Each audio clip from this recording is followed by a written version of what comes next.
masyarakat, maka kenali dulu yang pertama, survei itu identifikasi tadi itu. Kalau identifikasinya jelas, maka semua itu akan jelas. Artinya gini, ketika kita pendekatan siapa tokoh agama, siapa tokoh pemuda yang berpengaruh di desa itu.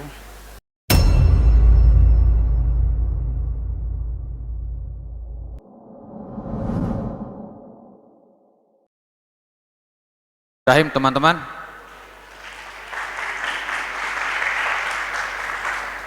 Iya, bisa yang lebih kencang lagi gak tepuk tangannya? Tepuk tangan untuk. Terima kasih ya. Mohon maaf merepotkan. Jadi Pak Ibrahim ini adalah Ketua LPPM Umat, ya, yang mengadakan semua, baik itu penelitian, pengabdian dan lain sebagainya di Universitas Muhammadiyah Mataram. Beliau akan menyampaikan materi tentang menggali potensi desa. Dari kemarin sampai tadi bahasa para pemateri, kata kunci di antara kata kuncinya adalah kenali dulu potensi desa. Ya, banyak pertanyaan dari teman-teman tadi, bagaimana cara mengelola desa, bagaimana cara mengatasi masalah dan seterusnya. Kata kunci jawaban dari beberapa pemateri yang saya tangkap adalah kenali dulu potensi si desanya. Nah, sekarang bagaimana cara kita mengenali potensi desa dan menggalinya akan disampaikan oleh Pak Dr. Ibrahim selaku Ketua LPPM Umat. Untuk mempersingkat waktu, langsung saja kita masuk ke materi ketiga. Kepada Pak Dr. Ibrahim kami persilakan.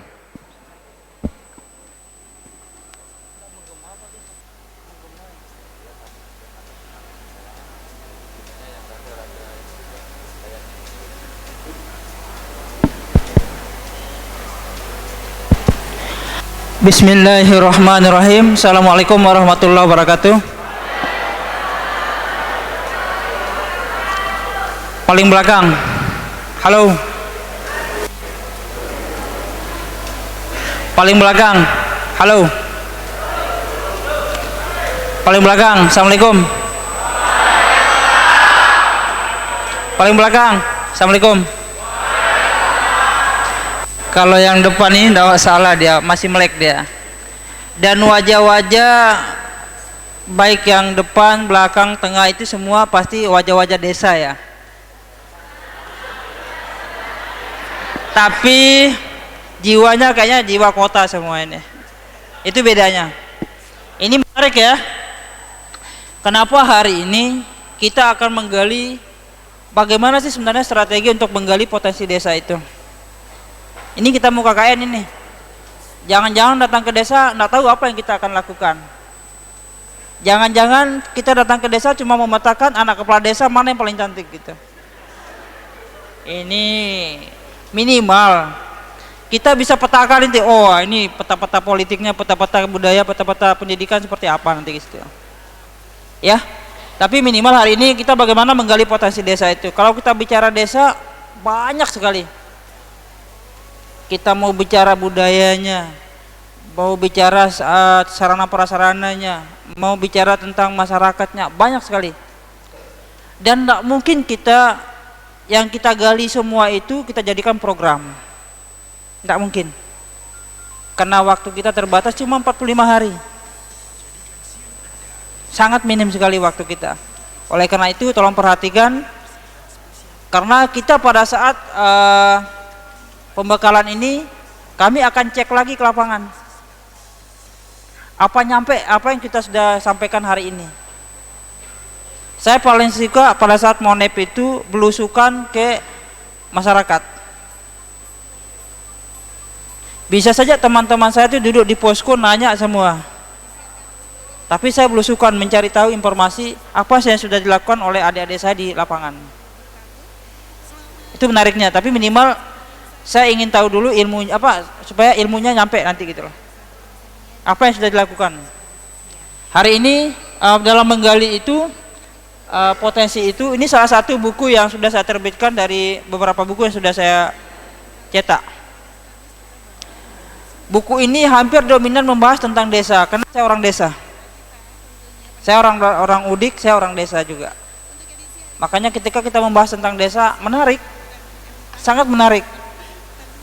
Apalagi kalau kita lihat perkembangan zaman sekarang ini, orang desa antara dengan desa dan kota itu banyak sekali kesamaan dan banyak sekali perbedaannya. Ini menariknya nanti kita bahas. Selanjutnya ketika kita membahas tentang desa, kaitan dengan Undang-Undang Desa tahun 2014 itu, ini menariknya berkaitan dengan pemerintah dan masyarakat. Kita ingin menyamakan persepsi dulu. Ketika kita membahas tentang desa, tentu berbeda dengan kita membahas tentang masyarakat. Ketika membahas tentang desa, posisi desa, ketika desa itu desa yang sudah maju, belum tentu masyarakatnya maju. Sepakat ya? Sepakat. Ketika masyarakatnya maju, belum tentu desanya maju. Sama ya tadi. Yang kedua, ketika desanya tertinggal, belum tentu masyarakatnya semua tertinggal. Belum tentu masyarakatnya semua miskin. Belum tentu kan? Sepakat ya? Itu konsep yang harus kita pegang. Sehingga kita konsep itu akan ketahuan bagaimana cara pengelolaan, bagaimana pendekatan kita terhadap dua konsep yang tadi. Ketika membahas tentang desa, tentu kita akan berbahas tentang sarana prasarana, akses, transportasi, akses komunikasi dan lain sebagainya itu. Ketika kita membahas tentang masyarakat, tentu banyak. Kemiskinan itu bisa diukur dari berbagai macam. Bisa kemiskinan itu secara struktural, bisa dipengaruhi oleh kemiskinan relatif. Ini menariknya. Ini menarik. Kalau kita lebih dalam lagi, makanya itulah fungsinya KKN hari ini. Sesuai dengan tema kita pada hari ini, membangun desa melalui inovasi menuju masyarakat yang mandiri. Masyarakat yang ingin kita lihat. Dan hampir dominan masyarakat desa itu masyarakat secara teori bahwa itu masyarakat yang miskin. Tapi belum tentu semua masyarakat itu semua miskin. Sesuai konsep yang awal tadi kita sudah sepakati. Itu poin besarnya. Sekarang apa yang tersisa di dalam masyarakat desa itu? Masih tersisa masyarakat yang kearifan lokalnya masih tinggi. Ada nggak masyarakat desa yang tidak punya tata krama? Itu bedanya sama orang kota. Orang desa kalau ada masih umat yang berasal dari desa itu tidak punya tata krama, berarti dia bukan orang desa. Tapi kalau ketika ada masyarakat, kalau ada mahasiswa umat yang ugal-ugalan, berarti dia bukan orang desa.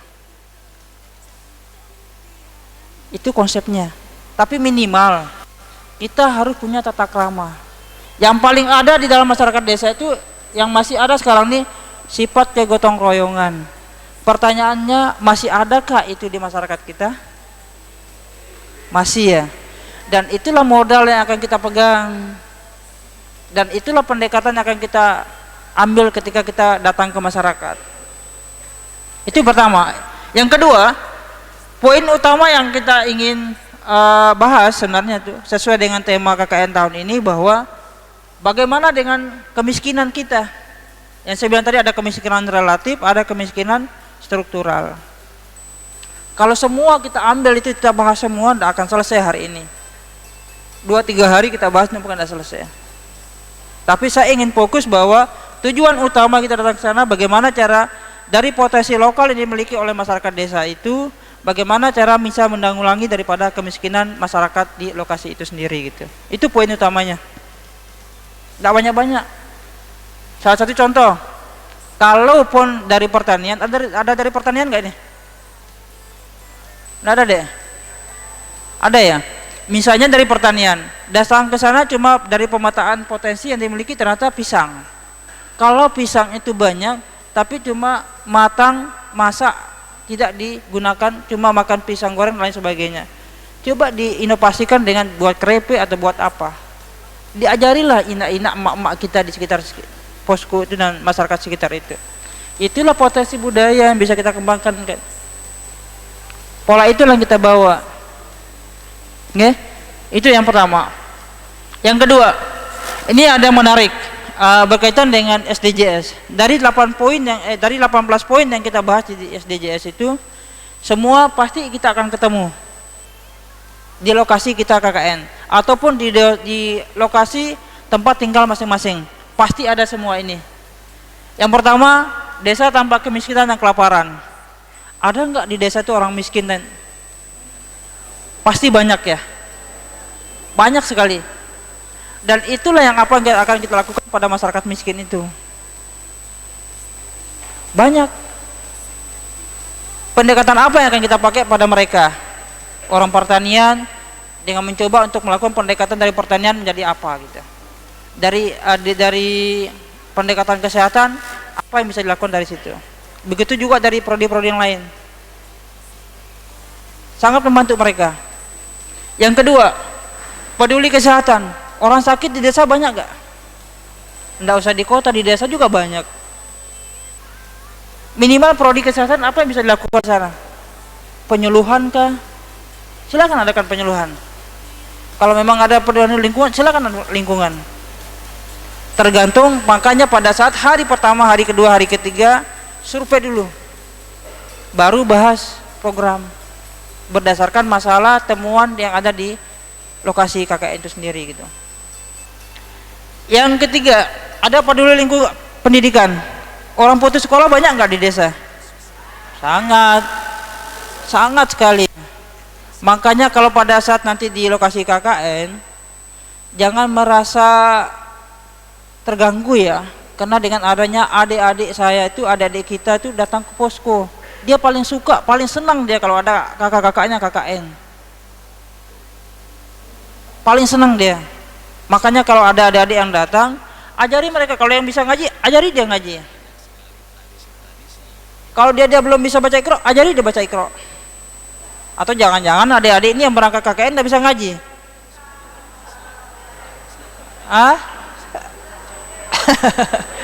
Saya yakin, saya sudah percayalah.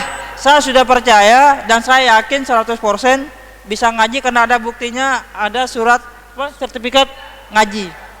Saya yakin dah. Saya tidak terlalu negatif tinggi, saya yakin, saya positif thinking 100% dah. Bisa ngaji.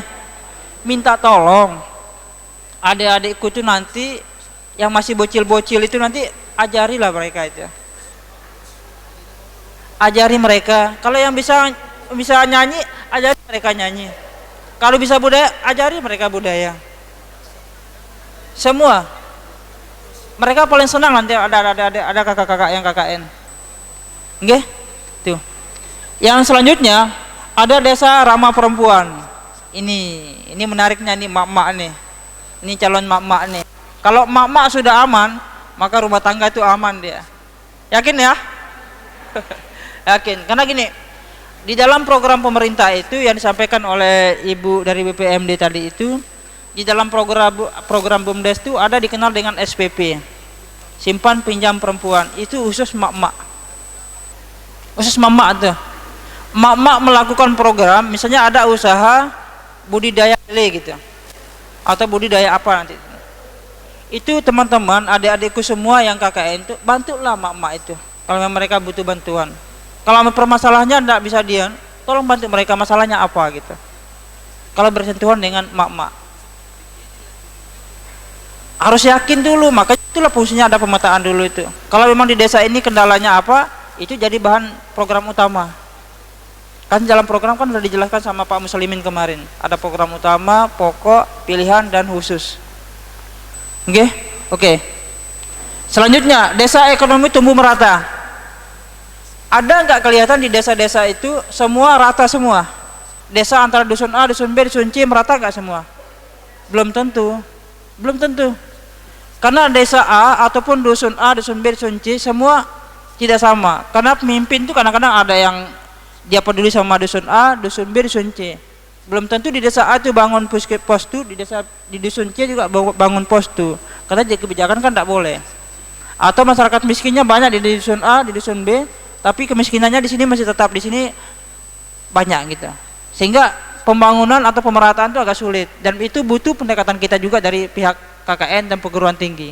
Bagaimana cara menanggulangi daripada kemiskinan atau pertumbuhan penduduk itu lebih bagus ataupun pertumbuhan secara ekonomi gitu.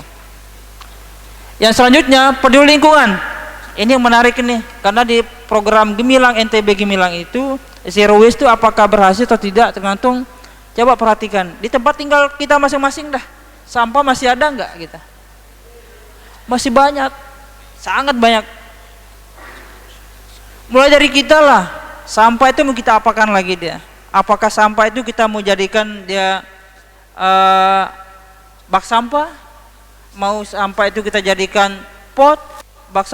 Sampah itu kita jadikan untuk tempat untuk menaruh ballpoint atau apa, kan banyak.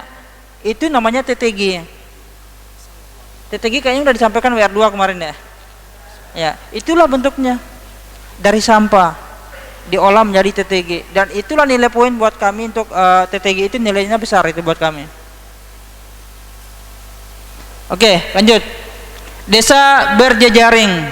Saya yakin dari semua yang duduk di dalam kelas ini tidak mungkin tidak ada yang tidak punya HP. Ajarilah bapak-bapak, ibu-ibu yang punya potensi untuk berusaha di masyarakat di lokasi KKN itu, minimal untuk membantu buka lapaknya beliau-beliau di online. Marketplace itu bisa digunakan oleh adik-adik untuk mengajari lah emak-emak atau ina-ina ataupun bapak-bapak yang butuh perhatian tentang itu. Banyak hal yang bisa kita jual di masyarakat desa itu, tapi kadang-kadang masyarakat desa kan belum tahu, belum paham mungkin itu. Itulah fungsinya kita pelajar. Kalau memang belum mengetahui hal itu, minimal ada YouTube. Semua bisa belajar. Inovasi itu dari kita.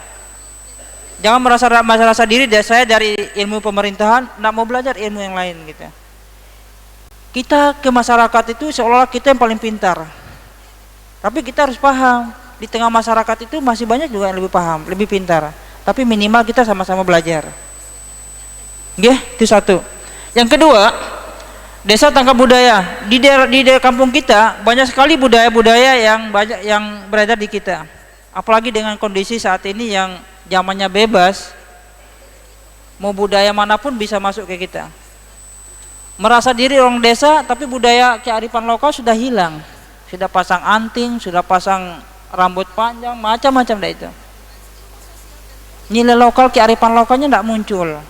Tapi minimal harus ada. Mau tanggap budaya seperti apa yang kita harapkan dari masyarakat. Ya, oke. Sekarang dari pola itu sendiri, dari yang kita sampaikan tadi itu, tentu kita ingin tahu dulu potensi seperti apa yang harus kita ambil di masyarakat itu. Ada potensi desa itu dikenal dengan potensi sumber daya alam dan sumber daya non alam. Kalau sumber daya alam kita sudah paham semua lah. Ada nggak di desa ini? Banyak. Kalau tidak ada desa pertanian, mungkin daerah pesisir itu mungkin. Daerah pertanian pasti ada di desa itu. Mau dia di daerah daerah pegunungan, perbukitan ataupun daerah datar maupun daerah pesisir. Walaupun minimal ini pertanian seperti apa yang kita harapkan. Minimal pertanian ini apa yang cocok bisa kita jadikan program pokok di sana. Apa yang bisa jadikan program khusus di sana. Apa yang bisa kita jadikan program sehingga akan mendukung daripada program KKN kita semua gitu. Harus berpikir keras. 2-3 hari ini, apalagi dengan pelepasan besok hari Sabtu, minimal Sabtu Ahad itu harus sudah ada koordinasi dengan tim kelompok. Apakah kelompoknya sudah ada ketua kelompoknya nih? Ya, ini sekarang mau cabut lot nih. Mau cabut lot belum ada ketua kelompoknya nih. Minimal sudah ada ketua kelompoknya. Ketua kelompok itu akan cabut lot. Ya berdoa lah ya, mudah-mudahan tidak kena dicampak yang paling jauh sana gitu. Nah, mudah-mudahan berdoa. Tapi jangan merasa diri walaupun jauh paling enak itu. Yang dari Bima kepingin ke Lombok, yang dari Lombok kepingin dia ke Sumbawa, yang dari Bima maunya ke Sumbawa, dan kita gulir dia semua. Rata semua nanti. Yakin nanti akan ketemu dengan keluarga baru, sahabat baru, teman baru, keluarga baru nanti di situ. Oke? Oke. Ini juga di desa sama. Ada, pasti ada ini. Teman-teman harus berpikir keras. Peternakan yang dimiliki oleh desa tentu harus paham apa yang cocok untuk pembangunan untuk program. Apakah itu menggunakan kompos atau apa di situ nanti? Kotoran kuda, kotoran kambing, kotoran apa nanti bisa jadikan kompos. Inovasi-inovasi lain pasti banyak kok itu. Tinggal tolong buka mindset berpikirnya. Paham ya sampai sini ya? Oke. Lanjut. Perikanan sama. Apakah nanti daerah pesisir yang jadikan daerah lokasi KKN? Sama. Potensi ikan banyak. Kok potensi ikan banyak, tapi daerah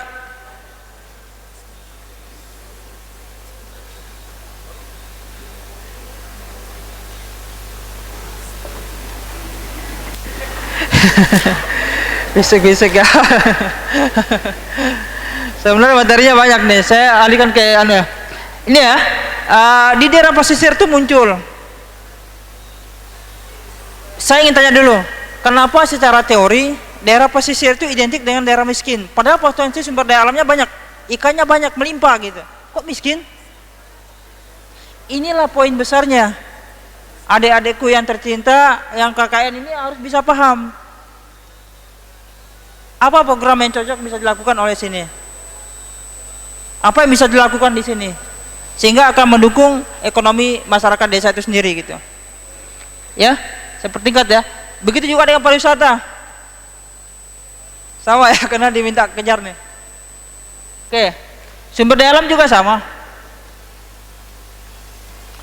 Kita ingin mengetahui sumber daya non alam itu, jangan cuma ujuk-ujuk datang ke sana, ketemu kepala desa, ketemu Pak RT, ketemu Pak Kadus, ketemu siapa di situ, Toma, Topa, Toga, di situ kita ketemu semua gitu. Tokoh agama, Topa, tokoh pemuda, Topa gitu. Tokoh agama, Toma gitu. Ini semua gitu. Sehingga kita harus paham, kita ketemu mereka. Begitu juga dengan aparatur desa, adat istiadat yang ada di desa itu sendiri gitu. Ini aparatur. Dan harus ketemu mereka. Hari pertama yang saya minta maupun DPR sama mahasiswa harus ketemu sama Pak Kades. Harus ketemu. Kalau nuwun dulu dah Pak Kades. Akan banyak nanti ketemu sama Pak Kades. Cari informasi dari Pak Kades, kalau nuwun dulu dengan DPR nantilah. Ini paling penting nih.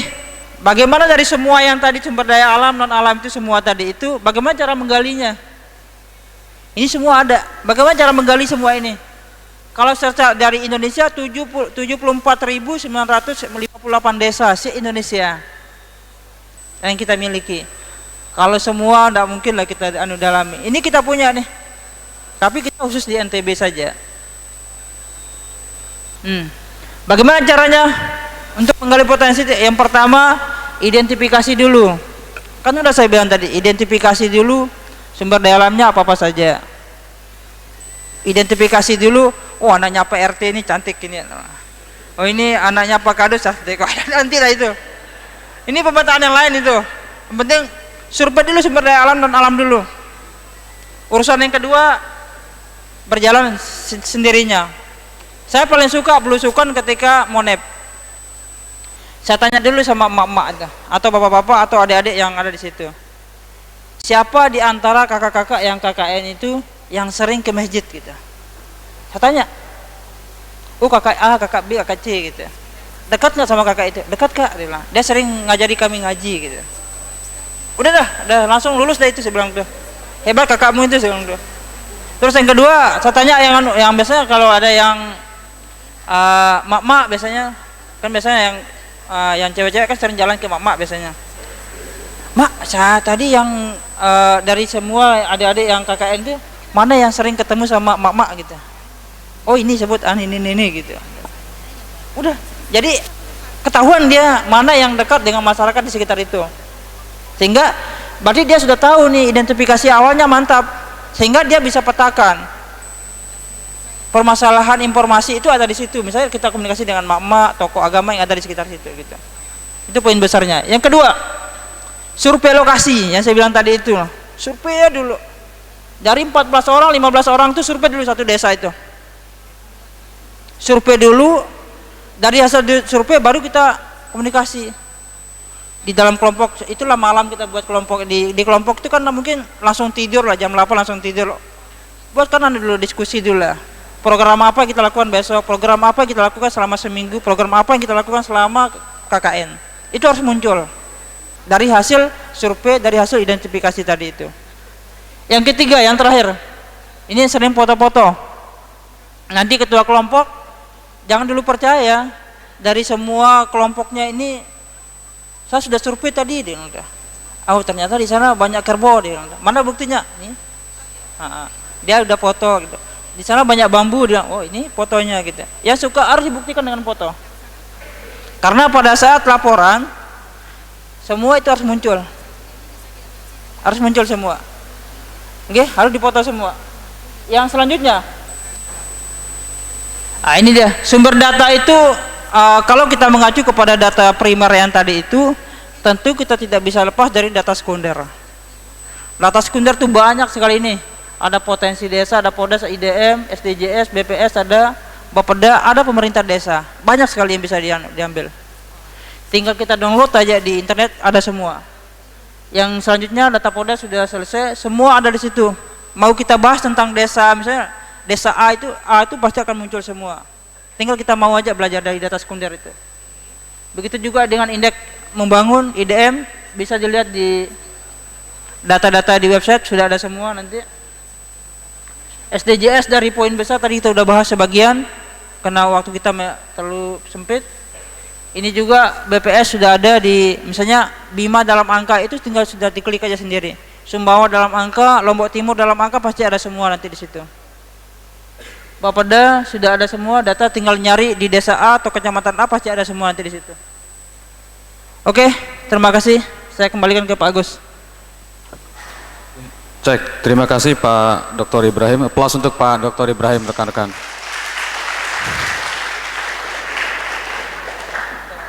Pak Ibrahim sudah ditunggu oleh 2 ruangan sekaligus sampai dengan jam 11. Semoga bisa Bapak mengisi waktu.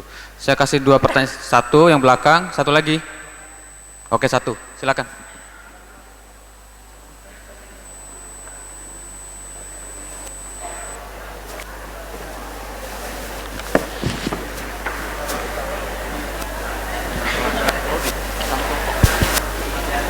Bismillahirrahmanirrahim. Assalamualaikum warahmatullahi wabarakatuh. Terima kasih Pak atas kesempatannya.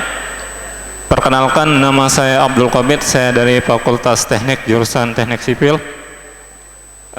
Yang ingin saya tanyakan mengenai tentang keikutsertaannya kita sebagai mahasiswa dalam pembangunan desa, Pak. Mohon maaf Pak, tidak menyinggung siapapun. Misalkan seperti desa saya Pak, jangankan saya membantu untuk membangun desa orang, sedangkan di desa saya sendiri masih kurang mempercayai pemuda-pemuda Pak. Tidak diikut sertakan pemuda terlibat dalam perencanaan, sedangkan misalkan seperti saya sendiri Pak, orang sipil di desa saya itu tidak menggunakan kami sebagai seorang sipil untuk membantu merencanakan dan sebagainya Pak. Sedangkan teman-teman saya yang di desanya itu mereka diikut sertakan Pak, seperti itu.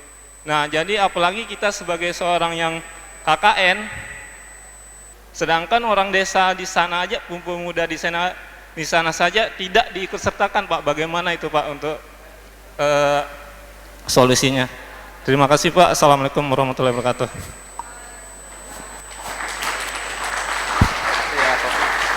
Terima kasih Mas Taufik. Ada tadi ya? Oke, 1 dulu Pak, dijawab dulu Pak. Silakan Pak Dr. Ibrahim dijawab. Ini menarik ya Pak.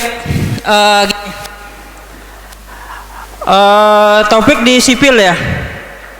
Sipil ya. Gini, tadi kan sudah saya bilang di awal. Ada tonga apa kok toma? Ada toma, topa, topa ya. Topa itu tokoh pemuda. Toma itu tokoh masyarakat, toga itu tokoh agama. Itu semua itu tergantung kita pendekatan ke mereka. Persoalannya sekarang itu gimana keterlibatan kita tokoh pemuda di tengah masyarakat. Ketika kita bisa masuk di tokoh masyarakat, maka kenali dulu yang pertama, survei itu identifikasi tadi itu.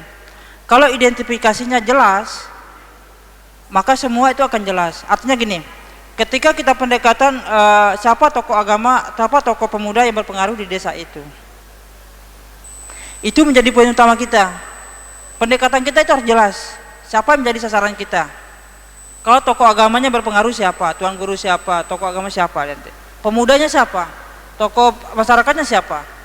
Sama, harus jelas siapa yang kita akan temui di situ, sehingga menjadi sasaran kita itu menjadi poin utama kita itu dekati mereka dulu, sehingga kita bisa keterlibatan kita di tengah masyarakat itu dikenali sama masyarakat itu melalui beliau-beliau yang ada di situ. Kadang-kadang kita tokoh pemuda ya, contoh kecil ya, yang banyak saya temui sekarang di lokasi KKN itu, banyak adik-adik KKN itu tidak mau sholat berjamaah. Itu kelemahannya.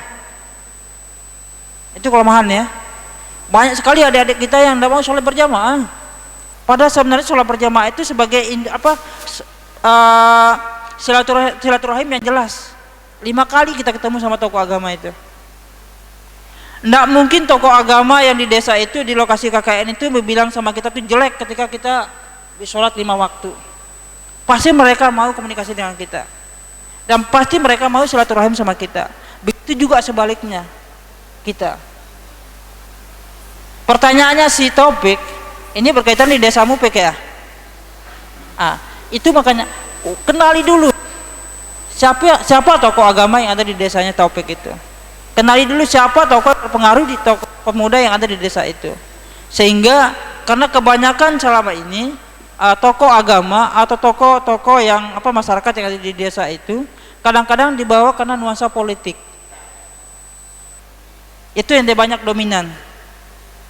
Misalnya si tokoh A yang dipilih tokoh B gitu. Si C tidak memilih B, maka keluarga si C sampai anaknya pun tidak akan dirungu. Sama ya, seperti itu ya. Itulah karena politik. Tapi minimal, walaupun secara politik, tapi kita bisa berbuat pada masyarakat. Jangan kena gara-gara kita tidak dapat bantuan dari pemerintah desa, tapi kita tidak berbuat. Minimal berbuatlah semampu kita, sesuai dengan kemampuan kita untuk masyarakat kita, untuk masyarakat yang lebih baik lagi gitu. Makasih Bek. Successful for you.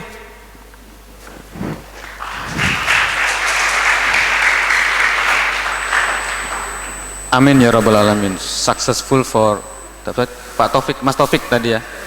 Dan untuk semuanya, amin ya rabbal alamin. Baik, Pak Ibrahim, mohon maaf saya sudah ditelepon oleh penanggung jawab gedung Aula Faperta lagi.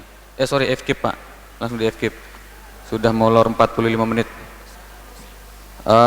Rekan-rekan sekalian, materi ketiga adalah materi terakhir untuk kegiatan pembekalan selama 2 hari ini. Sambil menunggu waktu lokasi, nanti silakan berkumpul dengan kelompok masing-masing. Penentuan ketua kelompok yang akan maju mengambil lot tadi. Ya, kita tutup dulu sesi ketiga ini ya, sama-sama tepuk tangan untuk Pak Dr. Ibrahim.